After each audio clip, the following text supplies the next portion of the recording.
जग ही जाना चाहिए। तो सूर्योदय सूर्यास्त के समय जो सोते हैं उनको लक्ष्मी जी छोड़ के चली जाती हैं। तो लक्ष्मी जी ने कहा भले ही वो चांडाल था लेकिन ये दोष उसमें नहीं थे, इसलिए मैं उसके घर चली गई। आप लोगों को बहुत नाराजगी है तो बताओ क्या कहना चाहते हो। तो जगन्नाथ जी दाऊ दादा को खुश करना चाहते थे ना। बोले अब ऐसा है कि या तो कहीं जाया आया करो तो फिर पूरे अनुशासन में रहो, तो नहीं तो जहाँ इच्छा हो। समझ गए? जहाँ इच्छा हो समझ गए? नहीं, जहाँ गई थी वहीं चली जाओ, फिर क्या है, यहाँ मंदिर में क्या काम तुम्हारा। लक्ष्मी जी बोली बिल्कुल ठीक है, हम जा रहे हैं। रात में लक्ष्मी जी चली गई। जैसे ही जगन्नाथ मंदिर से लक्ष्मी जी गई, मंदिर श्रीहीन हो गया। अरे श्री जी के कारण तो मंदिरों की चमक दमक है। मंदिर श्रीहीन हो गया। चमगादड़ इधर से उधर चिल्लाने लग गए, दीपक बुझ गया। भगवान जगन्नाथ का स्वर्ण पर्यंक वो पता नहीं कहाँ गायब हो गया।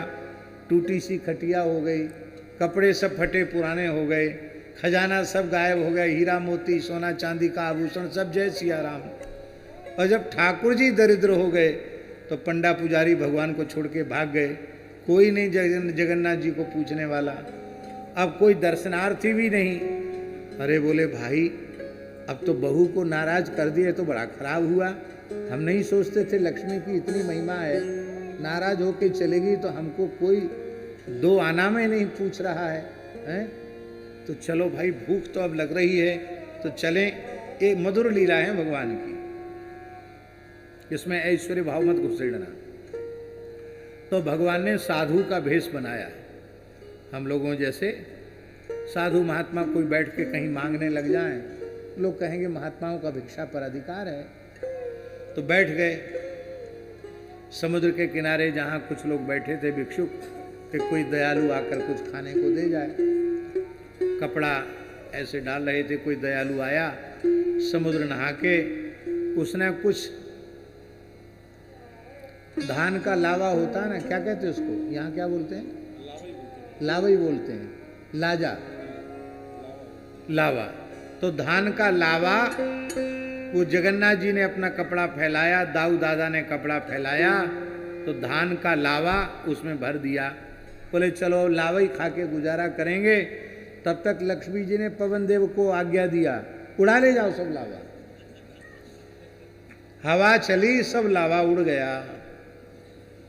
अरे बोले भाई वाह, ये तो बड़ी विचित्र बात है, एक अन्न का कण भी नहीं मिलेगा।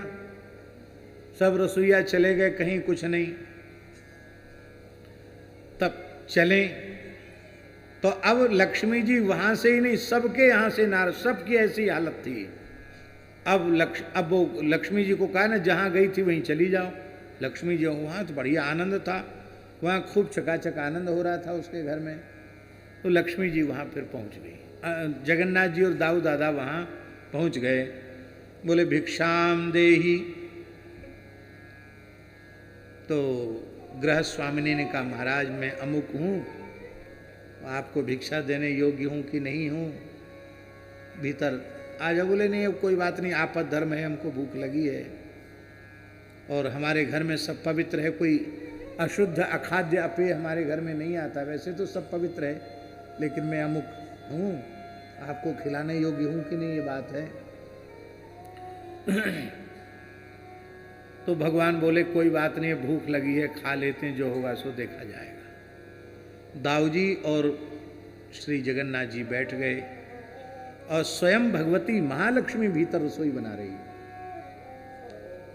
और घूंघट काट कर वही परोस रही है। तो जैसे ही मुख में ग्रास दिया, जगन्नाथ जी ने दाऊ जी की ओर देखा, दाऊ जी ने जगन्नाथ जी की ओर देखा। कहा क्यों टुकुर मुकुर देख रहे हो भाई साहब? अरे बोले भाई साहब ये तो स्वाद बहू के हाथ का है, ये तो लक्ष्मी जी बना रही हैं, लक्ष्मी जी हैं भीतर। तो वाह, अब मनाओ, बहू को ले चलो मना करके। तो रसगुल्ला खिला खिला करके लक्ष्मी जी को मनाया और ले गए। आज भी जगन्नाथपुरी में ये लीला होती है, भगवान लक्ष्मी जी को मना कर ले जाते हैं। लक्ष्मी जी ने कहा हम ऐसे नहीं चलेंगे, अब तक ये क्षेत्र जगन्नाथ क्षेत्र, लेकिन आज के बाद ये क्षेत्र श्री क्षेत्र माना जाए।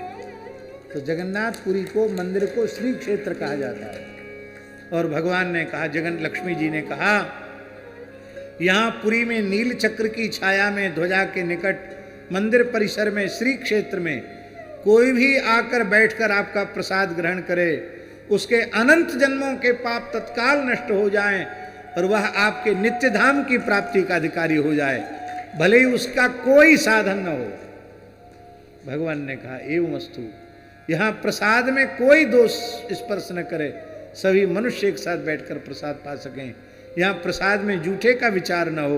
लक्ष्मी जी ने वर मांगा। आज भी जगन्नाथपुरी में दिखाई पड़ता।